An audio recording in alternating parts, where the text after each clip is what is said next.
Hello Seed Savers! I'm Bonnie from Circle City Seeds, and today I'm going to show you how to collect lettuce seeds, which are among the easiest seeds to harvest. Lettuce is a great crop to grow. It's easy and quick, taking only around 60 days from seed to harvest. Now is a great time to grow your own lettuce and save your own seeds when there are so many recalls on lettuce at restaurants and grocery stores from things like salmonella contamination.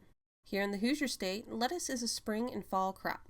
It doesn't like the hot summer heat and will quickly bolt or go to seed when the days are longer and hotter. You can help extend your lettuce growing season by using a shade cloth, which blocks out a percentage of the sunlight, or by growing it under taller trellised plants. When your lettuce does bolt, the leaves will start to taste bitter and it will grow a tall center stalk. This is where the flowers will form. One of the reasons why lettuce is an easy crop to save seeds from is because it's a self-pollinating plant, which means technically you only need one plant to start saving seeds, though in the long term you'd want a few more. But from that one plant, you'll end up with hundreds of seeds, which will be plenty for you and to share.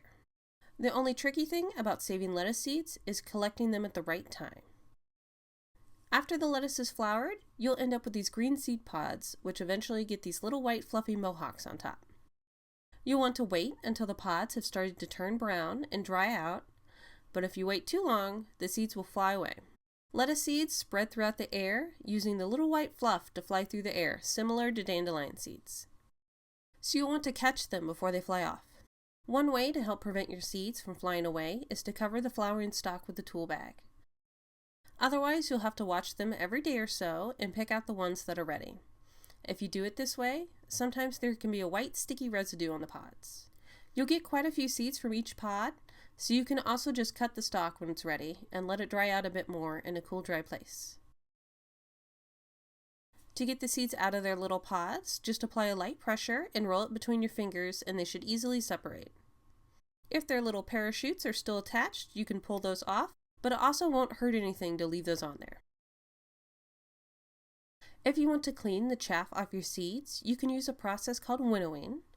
Put them in a shallow bowl and use a light breeze or lightly blow on them to blow away the majority of the stuff you don't want, like the seed casings, white fluffs, and lighter immature seeds.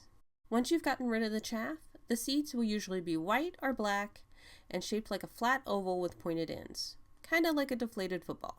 You'll want to store your seeds in a cool, dry place away from sunlight where they can usually last around 6 years or so. If you would like to purchase some of the seeds I've collected here today, you can do so in my Etsy shop or on my website, circlecityseed.com. Thank you so much for watching, and if you want to learn more about saving all different types of seeds, make sure to like, subscribe, and comment below which seed saving video you would like to see next. Happy seed saving!